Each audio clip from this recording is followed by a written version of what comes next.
से निवेदन है, उन्हें ज्यादा नहीं बोलता हुआ भारतीय जनता पार्टी के प्रत्याशी सम्मानीय राम सुखोली जी को 19 तारीख को ज्यादा से ज्यादा वोट देकर जिता कर देंगे पार्लियामेंट के अंदर।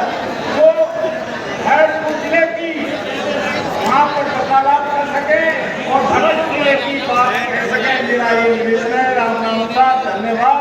जय हिंद जय भारत। प्रत्याशी बना के भेजा है, जाएंगे ऐसा विश्वास आदरणीय मोदी जी को दिला देना। हमें विश्वास कराएंगे जब दोनों हाथों को मुश्त का भाग करके आप जोर से बोलेंगे भारत। खुशी मौसम चौधरी जी, श्रीमती रितु बनावत जी, श्री रमेश पीची जी, महंत बलबीर दास जी, सभी पूज्य संतजन और भरतपुर के लोकसभा क्षेत्र के बेर विधानसभा क्षेत्र में उपस्थित मेरे सभी उपस्थित आपके बीच के हैं, आपके अपने हैं, आपकी बात को मजबूती से संसद भवन में रखने का हौसला रखते हैं, ऐसे हमारे बड़े भाई आपके दुख सुन के साथ इस भगोई खुशबू को, इस भगोई महक को और ऊपर लेके जाना है। कांग्रेस मुक्त आपने इस लोकसभा को बनाया है, विधानसभा के चुनावों में, और इसी तरीके से उत्साह जोश से उत्साह से आपको कांग्रेस मुक्त ये लोकसभा के चुनावों में भी बनाना है। मेरे अपने देश तुल्य बुजुर्गों से, भाइयों से ये आपके बीच के हैं, आपके अपने हैं, आपकी बात को मजबूती से संसद भवन में रखने का हौसला रखते हैं, ऐसे हमारे बड़े भाई आपके दुख सुन के साथ इस भगोई खुशबू को, इस भगोई महक को और ऊपर लेके जाना है। कांग्रेस मुक्त आपने इस लोकसभा को बनाया है, विधानसभा के चुनावों में, और इसी तरीके से उत्साह जोश से उत्साह से आपको कांग्रेस मुक्त ये लोकसभा के चुनावों में भी बनाना है। मेरे अपने देश तुल्य बुजुर्गों से, भाइयों से ये कुछ भी करें, ये मेरा आप लोगों से निवेदन है। उन्हें ज्यादा नहीं बोलता हुआ भारतीय जनता पार्टी के प्रत्याशी सम्मानीय राम सुखोली जी को 19 तारीख को ज्यादा से ज्यादा वोट देकर जिता कर देंगे पार्लियामेंट के अंदर। वो भरतपुर जिले की वहाँ पर वकालत कर सके और भरतपुर जिले की बात कह सके। मेरा ये निवेदन है। राम नाम का धन्यवाद। जय हिंद जय भारत। वो सबसे बड़ा कमल का फूल होना चाहिए। भरतपुर लोकसभा का सबसे बड़ा कमल का फूल होना चाहिए उस माला में, और उस माला को हमारे सब राजस्थान के नेतागण के साथ दिल्ली जाएंगे। उस माला को हमारे मोदी जी को पहना करके तीसरी बार प्रधान। इन्हीं शब्दों के बहुत बहुत धन्यवाद। जय हिंद जय भारत जय मां। हमारे संगठन की प्रभारी राजस्थान की के साथ कोई रोक टोक नहीं,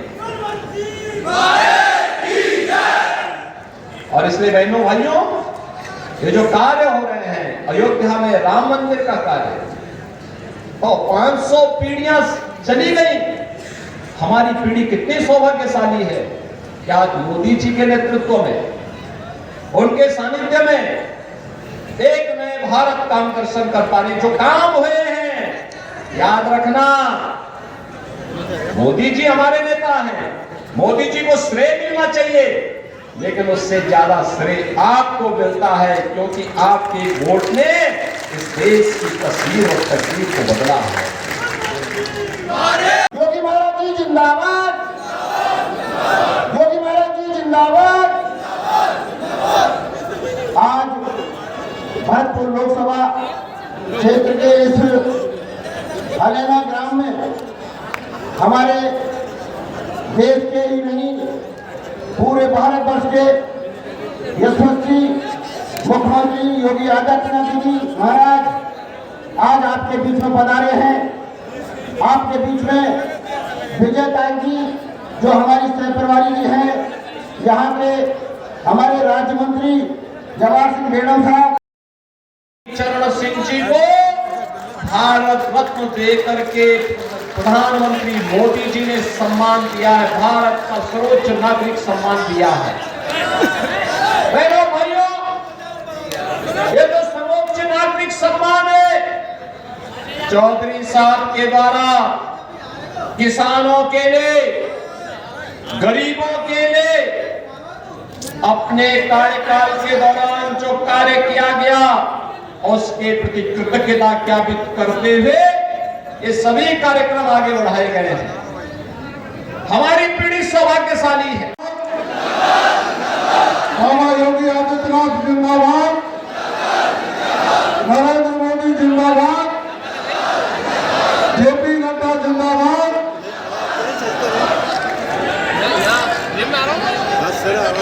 बाबा मनोहर दास जी की भूमि पर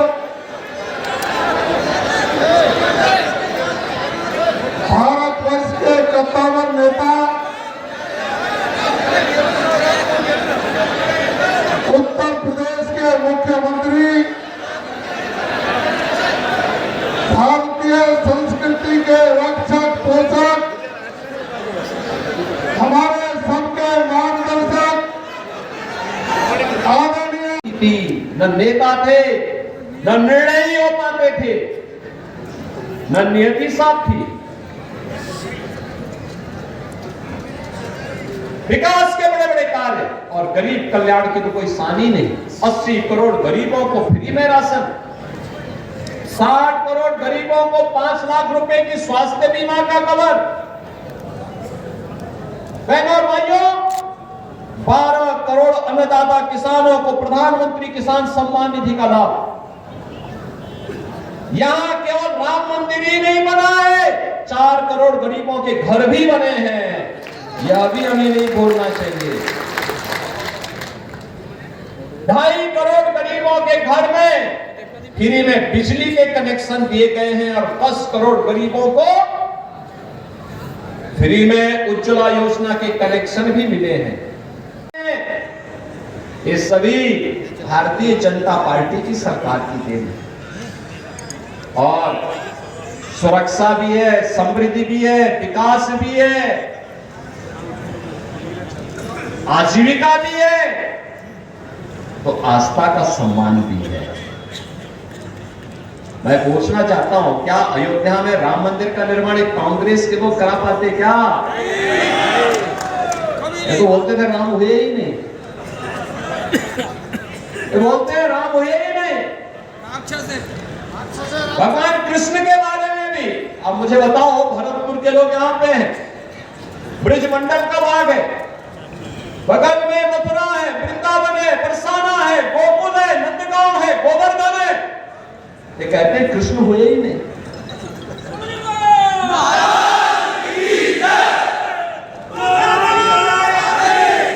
गिरना पड़ा हमारे कांग्रेस के लोग हमारे इतिहास, हमारी विरासत पर ही प्रश्न खड़ा करने का प्रयास करते हैं।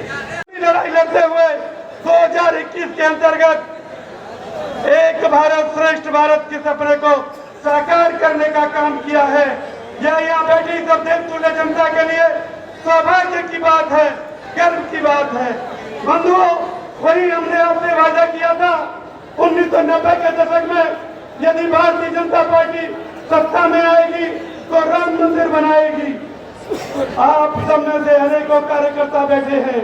500 वर्षों से हमारी गुलामी की प्रतीक बाबरी मस्जिद को ध्वस्त करने में 1990 में कार सेवा के दौरान आप जो सामने मेरी जनता जनार्दन बैठी है, इसमें से अनेक कार्यकर्ता बाबरी मस्जिद को ढहाने के लिए अयोध्या के अंदर ये समाज के बोझ है, सबकी सुरक्षा के लिए खतरा है। और कांग्रेस गरीबों को भूखों मारती थी और आतंकवादियों को बिरयानी खिलाती थी। ये इनके हाल थे। और मोदी जी तो 80 करोड़ गरीबों को फ्री में राशन दे रहे हैं, पिछले 4 साल से दे रहे हैं और अगले 5 साल तक लगातार दे रहे हैं। बहनों और भाइयों, आज जो कार्य हो रहा है, चाहे वह सुरक्षा का हो और चाहे वह बड़े बड़े विकास के कार्य, highway, railway, metro, IIT, IIM, AIIMS, जहां हर घर नल की योजना, हर खेत को पानी के लिए प्रधानमंत्री कृषि सिंचाई की योजना। और यहां पे विजया जी बोल रही थी और जवाहर सिंह जी भी बोल रहे थे कि सिंचाई की योजना के लिए यहां के माननीय मुख्यमंत्री जी ने धनराशि स्वीकृत की है।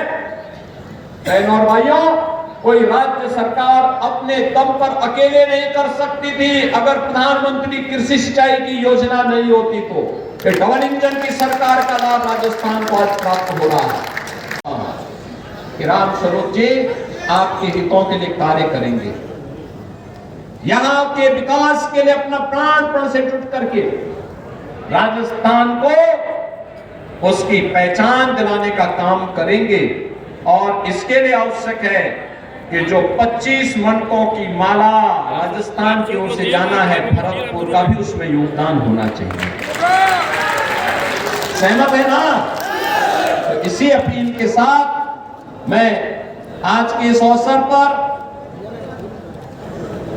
आप सबको अगले यानी एक दिन के बाद नवरात्रि शुरू होने जा रही है, वासंती नवरात्रि, और फिर 17 को रामनवमी है, भगवान राम का जन्मोत्सव अयोध्या में भव्य आयोजन होगा। आपको मैं जगत जननी मां भगवती दुर्गा के इस वासंती नवरात्रि की भी और रामनवमी की हृदय से बधाई देता हूं। आप सबसे अपील करता हूं कि भारतीय जनता पार्टी की कमल को खिलाने के लिए आप सभी लोग प्राणपण से जुटेंगे। इस विश्वास के साथ आप सबके प्रति मेरी शुभकामनाएं। धन्यवाद। जय हिंद, जय जय श्री राम। इस पावन धरा को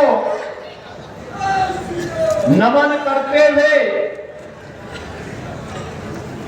मुगलों के छक्के छुड़ाने वाले महाराज सूरजमल की स्मृतियों को भी मैं नमन करता हूं और आपका अभिनंदन करता हूं।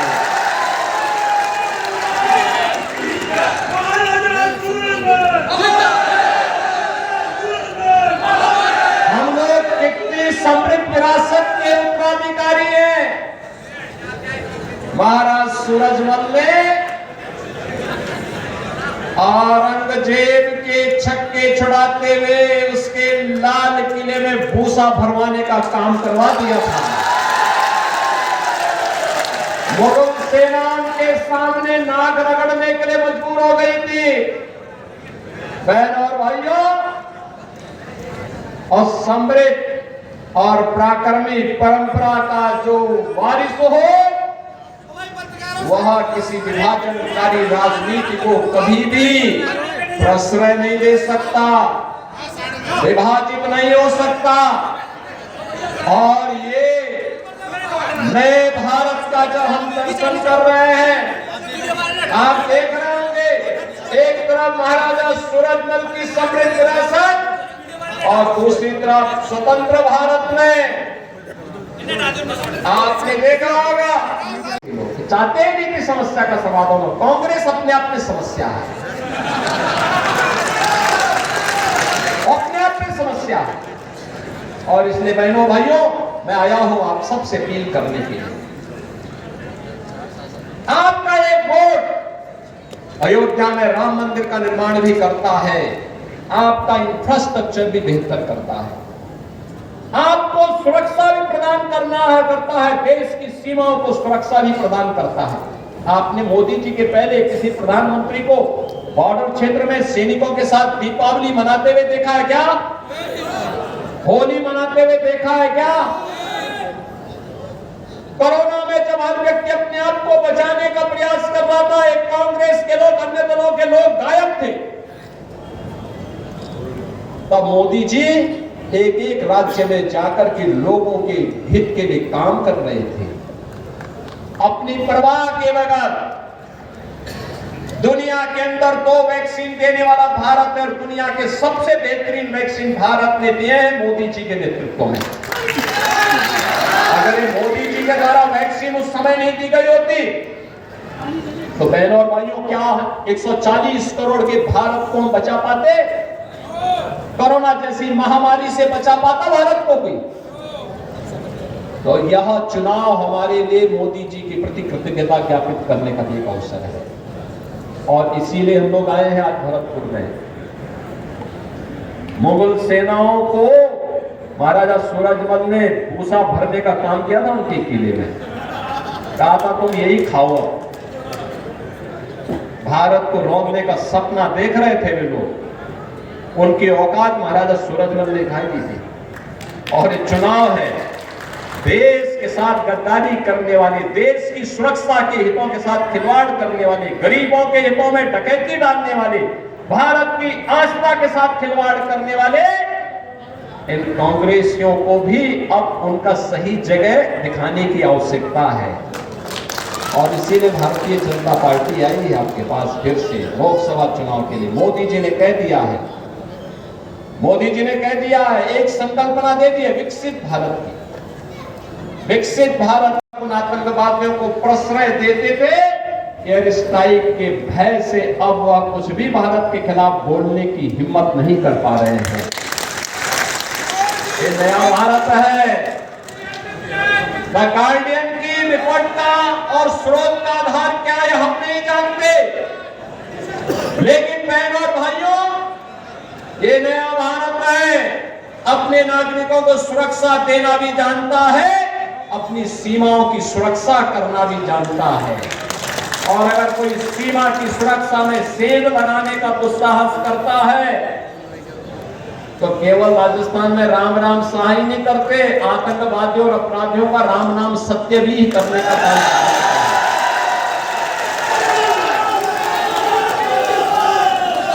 भाइयों,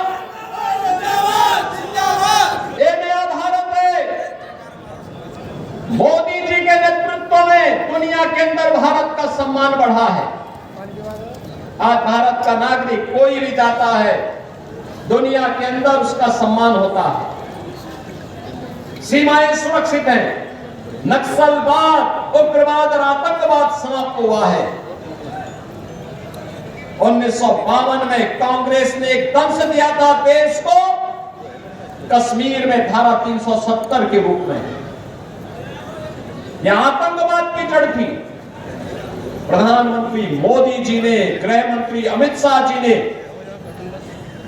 आतंकवाद के इस दंश को सदैव के लिए उखाड़ करके समाप्त कर दिया। कश्मीर में धारा 370 समाप्त, पत्थरबाजी समाप्त। अब भारत की सीमाओं के अंदर कोई आतंकवाद को प्रश्रय नहीं दे पाएगा, नक्सलवाद को प्रश्रय नहीं दे पाएगा। नहीं तो कांग्रेस के लोग बेदम रहते थे, कुछ भी नहीं कर पाते थे, घुटने टेकते थे। एक तरफ द गार्डियन की रिपोर्ट जो कहती है कि चुन चुन करके आतंकवादी मारे जा रहे हैं पाकिस्तान के अंदर, दुनिया इस आतंकवाद को बोझ मान रही है। और एक कांग्रेस थी अपनी सरकार के समय बिरयानी खिलाती थी आतंकवादियों को।